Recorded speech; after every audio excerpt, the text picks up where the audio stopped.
Hello, good morning. আমি এখন আছি গরুমারা ফরেস্টের কাছেই। তো কালকে মানে 26 জানুয়ারি আমাদের গরুমারা ফরেস্টের সাফারি ছিল। আমরা গিয়েছিলাম সকালে, মর্নিং সাফারি ছিল, জিপ সাফারি ছিল। তো আনফর্চুনেটলি আমরা কিছু দেখতে পাইনি বিকজ অফ হেভি ফগ, মানে ভীষণ এত কুয়াশা ছিল যে জিরো ভিজিবিলিটি ছিল।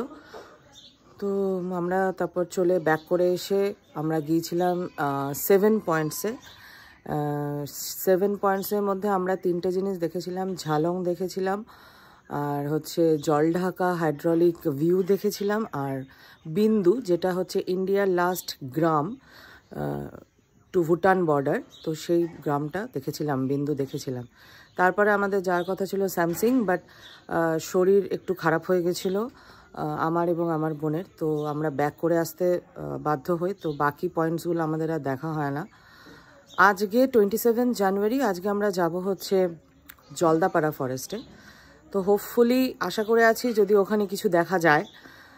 জানি না, এখন অ্যাকচুয়ালি হেভি ফগ চলছে, তো কতটা কি মানে ভিজিবিলিটি হবে জানি না। বাট এইবারে সাফারিটা, জলদাপাড়া সাফারিটা আমাদের হচ্ছে ইভিনিং সাফারি, যেটা 3:30 থেকে শুরু হবে দুপুরবেলা।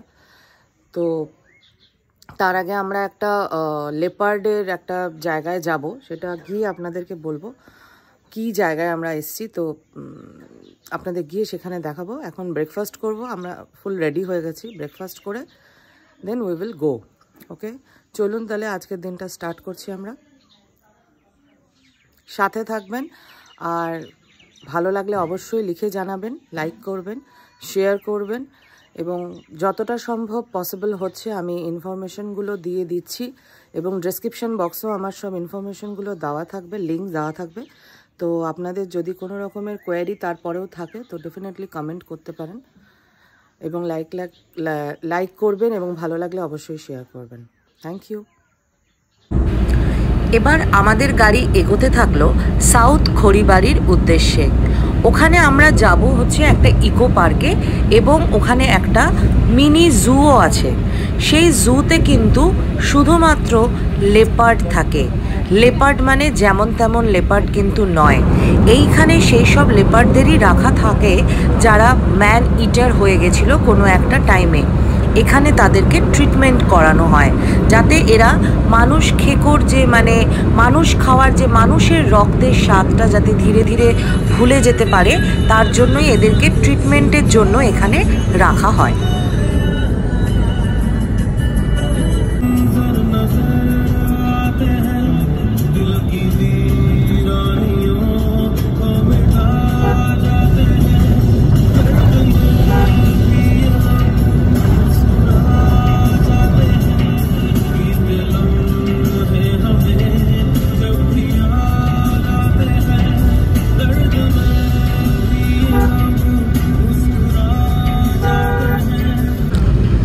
ম্যান ইটার লেপারদের ট্রিটমেন্ট করার পরে তাদের কিন্তু আর বন্য জঙ্গলে মানে মেন যে ফরেস্ট সেখানে কিন্তু আর তাদের ছাড়া হয় না। তাদের স্থান হয় তখন যে কোনো জুতে। কারণ এদের এই ট্রিটমেন্টের পরে মানে এটা কাইন্ড অফ লেপার্ডের একটা অন্যায় হয়ে গেছে যে সে মানুষ খেকো হয়ে গেছে।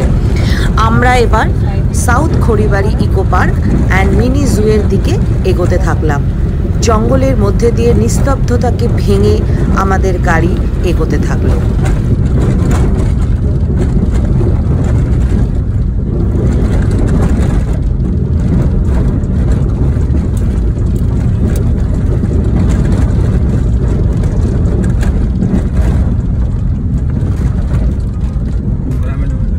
হ্যালো ফ্রেন্ডস, আমরা এখন এসছি সাউথ খড়িবাড়িতে। এখানে একটা ইকো পার্ক টাইপের আছে, আর একটা জু আছে, মিনি জু আছে। আপনাদের দেখাই জায়গাটা, দাঁড়ান। খুব সুন্দর শান্ত পরিবেশ। এখান থেকে এই রাস্তা ধরে আমাদেরকে যেতে হবে।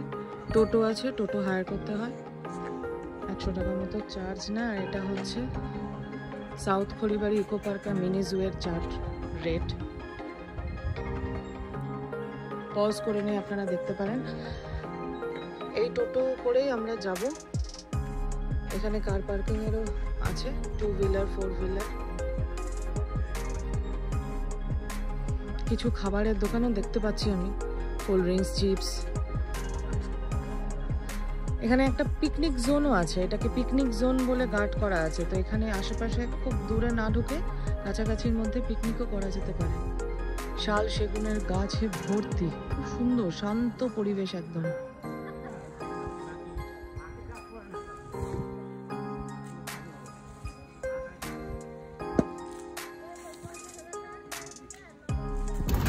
আমাদের যিনি টোটো ড্রাইভার ছিলেন সেই দাদাই আমাদেরকে জানালেন যে এই মিনি জুতে মোটামুটি 23 থেকে 24টা মতো লেপার্ড আছে এবং এদেরকে জঙ্গলে না ছাড়ার কারণটা যেটা উনি বললেন, যেটা আমি বলছিলাম আগে, যে এরা লেপার্ডরা অন্যায় করে ফেলেছে মানুষ খেয়ে, মানে এটা ওদের কাইন্ড অফ একটা পানিশমেন্ট যে তোমরা আর খোলা জঙ্গলে যাওয়ার অধিকার হারালে, তোমরা এবার বদ্ধ জুয়ের মধ্যে থাকবে, চিড়িয়াখানায় থাকবে। তো এইটা কাইন্ড অফ পানিশমেন্ট হিসেবে ওদের আর জঙ্গলে ছাড়া হয় না, ওদেরকে ছেড়ে দেওয়া হয় জুতে, যে কোনো রকমের জুতে ওরা জায়গা পায়। ওদেরকে এখানে রাখা হয়েছে 3 মাসের জন্য রাখা হয় আর কি। গাইড দেখলে গাইড নিয়ে যেতে পারেন, ভেতরে ঘুরে আসতে পারেন। আচ্ছা,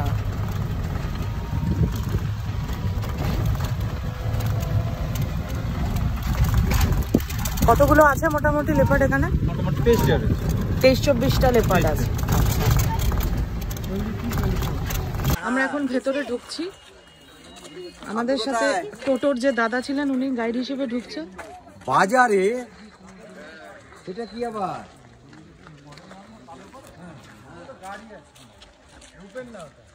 ও পরের পেছনে দুজন।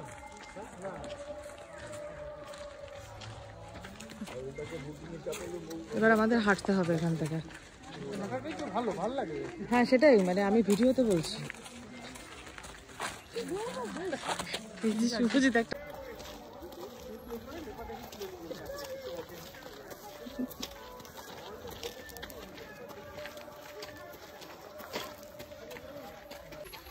এই যে জায়গাটা আমরা ঢুকছি, এটা কি জঙ্গলেরই একটা অংশ?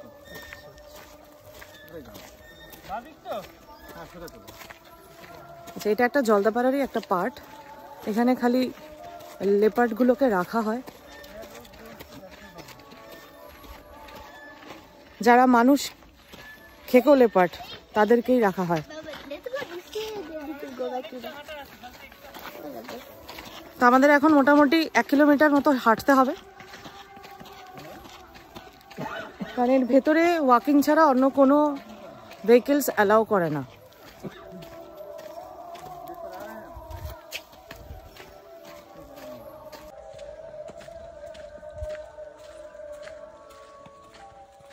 এই অংশটা কি জন্তু থাকতে পারে? হ্যাঁ, এখানে হাতি পাতি রাখা যায়, এখানে ইলেকট্রিক শর্ট দিয়ে রাখছে। আচ্ছা আচ্ছা,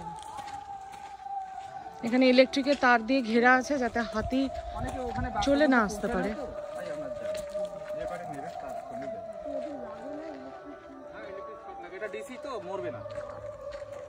এটা পাহাড়ের জলের একটা লেক মতো।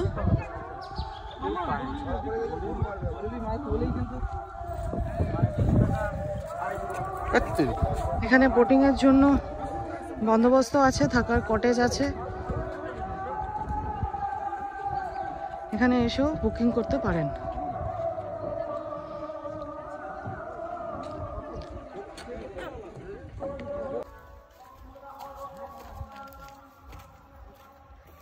জায়গাটা পুরো ঘেরা। আগে এখানে কার সাফারি হতো, কিন্তু এখন হাতিতে একটা জায়গা পোর্শন ভেঙে দিয়েছে, তারপর থেকে বন্ধ হয়ে গেছে। 20-25টা বাঘ নাকি ছাড়া থাকতো। দেখাচ্ছি আপনাদের জায়গাটা, এই জায়গাটায়, এই যে নেট দিয়ে পুরো ঘেরা। এখানে ভেতরে আগে কার সাফারি হতো, 20-25টা বাঘ নাকি ছাড়া থাকতো, বাট এখন সেটা বন্ধ হয়ে গেছে। আমরা কিন্তু এখন অ্যাকচুয়ালি জঙ্গলের মধ্যে দিয়েই হাঁটছি। বিভিন্ন ধরনের বন্য সব গাছপাতা, ফুল, আলাদা একটা স্মেল, একটু ঠান্ডা ঠান্ডা ফিলিং।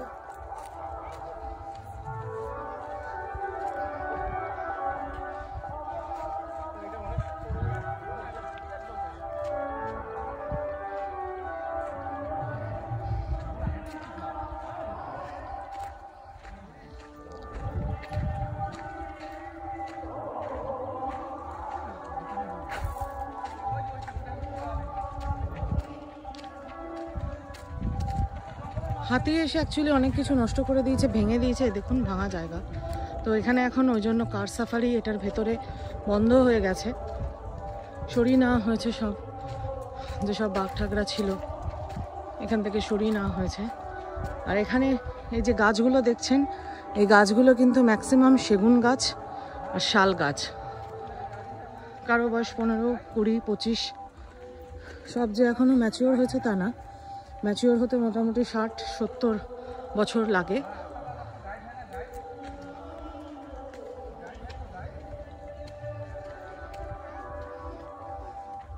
জঙ্গলের মধ্যে দিয়ে ঘোরার হাঁটার একটা ফিলিংসই আলাদা। কোন নাম ছিল রাজা? Royal Bengal tiger.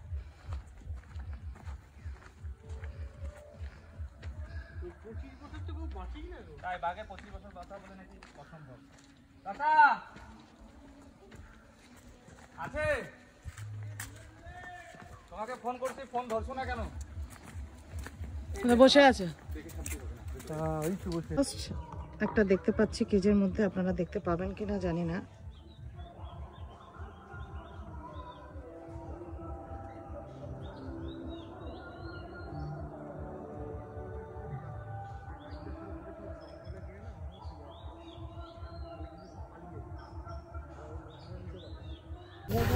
এখানে প্রথমে যে দোকানগুলো দেখিয়েছিলাম খাবারের, সেইখানেই আমরা আমাদের লাঞ্চটা সেরেছিলাম এবং তারপরে আমরা বেরিয়ে গিয়েছিলাম জলদাপাড়া ফরেস্টের উদ্দেশ্যে, কারণ সেখানে আমাদের 3:30 থেকে সাফারি বুক করা হয়েছিল। তো এরপরে আমরা চলে যাচ্ছি জলদাপাড়া ফরেস্টের ভিডিওতে।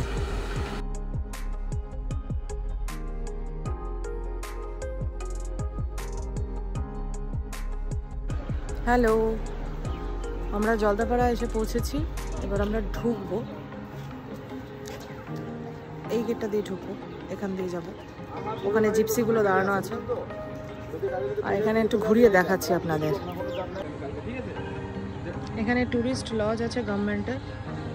এখানে হ্যান্ডিক্রাফট অ্যান্ড গিফট আইটেমসের একটা, ওয়েস্ট বেঙ্গল গভর্নমেন্টের একটা আছে। আর অন্য ট্যুরিস্ট প্রপার্টি, খাবার দাবারও পাওয়া যায়। এই গেটটা দিয়ে এখান দিয়ে আমরা ঢুকবো। এখানে জিপসিগুলো সব দাঁড়ানো আছে।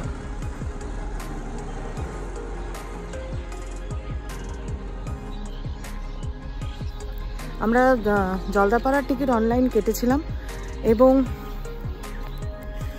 অনলাইন কাটার পরে এখানে আসার পরে যেটা হয় সেটা হচ্ছে যে জিপসি এবং গাইডের জন্য টাকা আলাদা কাটতে হয় এখানে, টিকিট এন্ট্রি ফিস টাইপের। তো ওটার জন্য আমরা ওয়েট করছি। এখন লোক নেই, লোক খেতে গেছে। আপনাদের একটু এই জায়গাটা যেখানে আমরা ওয়েট করছি সেই জায়গাটা আপনাকে একটু দেখাই আপনাদের। এই যে এইরকম জিপসিগুলো এখানে ওয়েট করছে, এই জিপসি করেই আমরা যাব।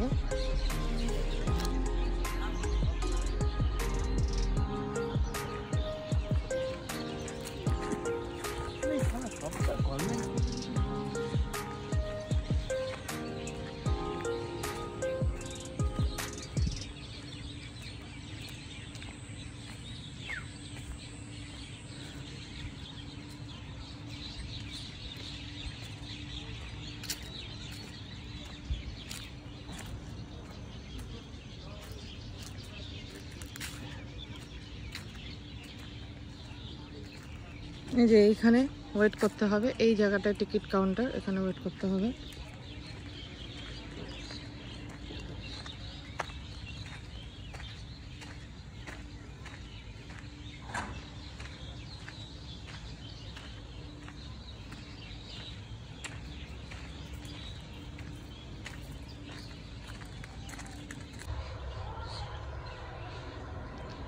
এখানে কি কি স্পাইসেস আছে তার একটা বিশাল চার্ট করা আছে। Common leopard, leopard cat, fishing cat, jungle cat, rhino, elephant, Indian gaur, sambar deer, hog deer, barking deer, wild pig, অনেক কিছু আছে।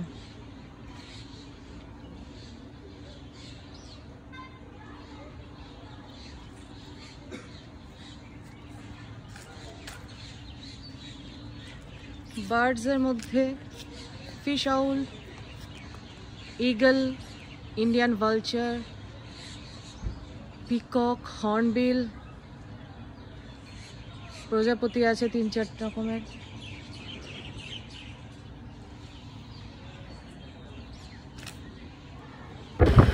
জলদাপাড়া ফরেস্টের জিপ সাফারিতে আমাদের সাথে ছিলেন আরও দুজন জঙ্গলপ্রেমী মানুষ। ওনারা কিন্তু থাকেন এই জলদাপাড়া ফরেস্টেরই আশেপাশে, ময়নাগুড়ির দিকে ওনারা থাকেন এবং দুজনেই জঙ্গলপ্রেমী এবং ওনারা মাঝে মধ্যেই জঙ্গলে যখনই ছুটি পান তখনই এই জঙ্গলে ওনারা ঘুরতে চলে আসেন, ফটো তুলতে চলে আসেন।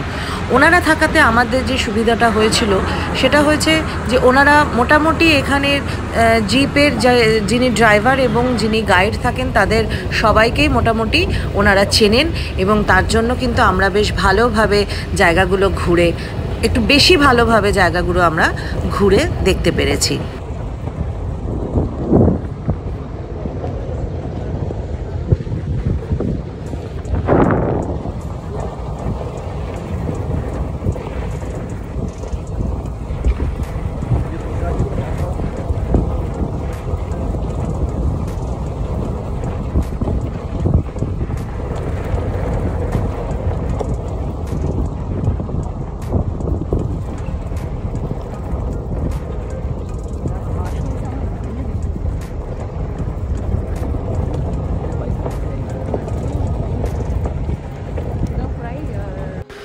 এটা কিন্তু জলদাপাড়া ফরেস্টের একদম কোর এরিয়ার ঠিক আগে আমরা কিন্তু দাঁড়িয়ে আছি, মানে জঙ্গলের মধ্যে আমরা আছি এবং তখন সূর্য অস্ত যেতে চলেছে এবং সেই টাইমে জঙ্গলের যে একটা নিজস্ব ব্যবহার বা নিজস্ব বিহেভিয়ার বা জঙ্গলের যে একটা নিজস্বতা, সেটাকে আমি ভাষায় মুখে বলে বোঝাতে কোনোদিনও পারবো না এবং কারোর পক্ষে আমার মনে হয় না সেটা বলে বোঝানো সম্ভব, কারণ সেই নিস্তব্ধতাকে একমাত্র অনুভব করা যায়, ফিল করা যায়।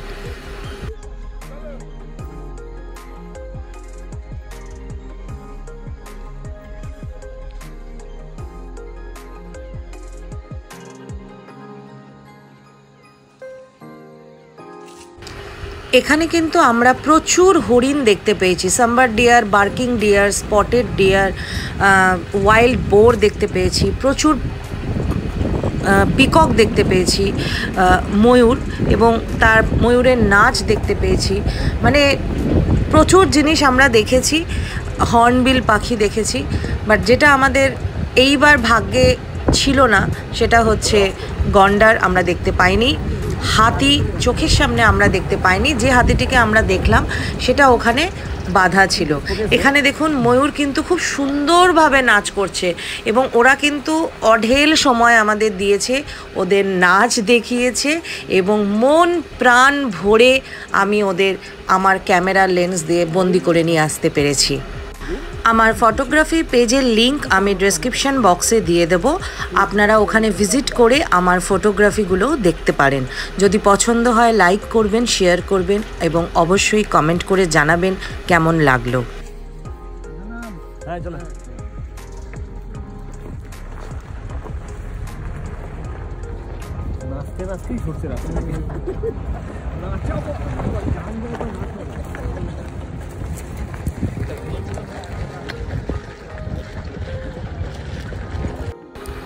জলদাপাড়া হলং বাংলোর সামনে এটা হচ্ছে সল্ট পিট। সল্ট পিট মানে এখানে জন্তু জানোয়ারদের জন্য, সব ধরনের বন্য প্রাণীদের জন্য গভর্নমেন্ট থেকে প্রচুর পরিমাণে নুন ঢেলে রাখা হয় এবং নুনের মধ্যে অনেক কিছু থাকে যেগুলো পশু পাখিদের শরীরের জন্য প্রয়োজন, সেইটার জন্যই নুন রেখে দেওয়া হয় এবং অনেক পশু পাখি এখানে এসে কিন্তু খাওয়া, মানে নুনটা এসে খেয়ে যায়।